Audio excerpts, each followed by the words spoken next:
దయ్యం cinema horror story రచన వాణి.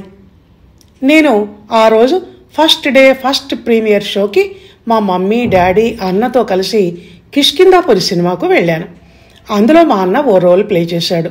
అందుకని చాలా ఎగ్జైటింగ్గా ఎప్పుడెప్పుడు సినిమా స్టార్ట్ అవుతుందా అని ఎదురు చూస్తున్నాను. అందులోనూ అది హర్రర్ సినిమాట.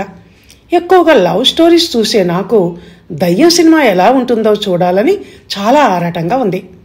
అందరికీ ఒక దగ్గర సీట్లు దొరక్కపోవడంతో మా మమ్మీ నేను ఒక దగ్గర, మా డాడీ మా అన్న ఒక దగ్గర కూర్చున్నాం. సినిమా స్టార్ట్ అయింది. సినిమా సూపర్గా ఉండటంతో చాలా హుషారుగా ఉంది నాకు. ఇంతలో ఉన్నట్టుండి పెద్ద శబ్దం అయింది.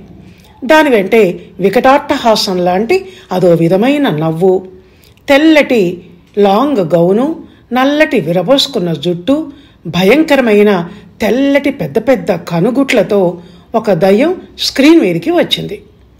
దాంతో గట్టిగా కళ్ళు మూసుకొని మా మమ్మీ చెయ్యి పట్టుకొని, "మమ్మీ, నాకు భయం అవుతోంది" అన్నాను. మమ్మీ నవ్వుతూ, "ఏం భయం లేదు, చూడు, మళ్ళీ సీన్ మిస్ అవుతావు" అంది నా ఊపి మీద చెయ్యేసి నిమురుతూ. నాకు కుడి పక్కన మమ్మీ కూర్చుంటే ఎడం పక్కన ఓ ఆంటీ కూర్చుంది.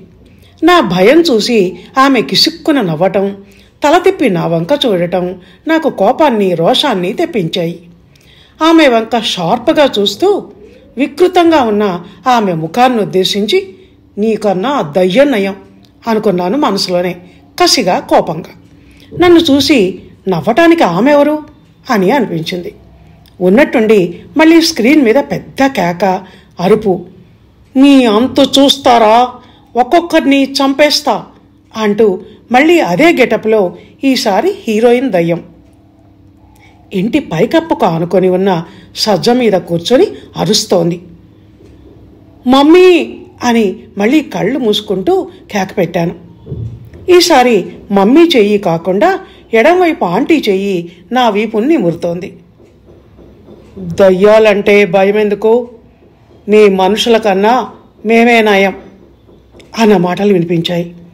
ఆ ఆఖరి మాటలతో అనుమానం వచ్చి తల పక్కకు తిప్పి చూశాను. కుర్చీ ఖాళీగా ఉంది. దాంతో హాలు దద్దరిల్లిపోయేలా గట్టిగా అరిచాను భయంతో. ధన్యవాదాలు.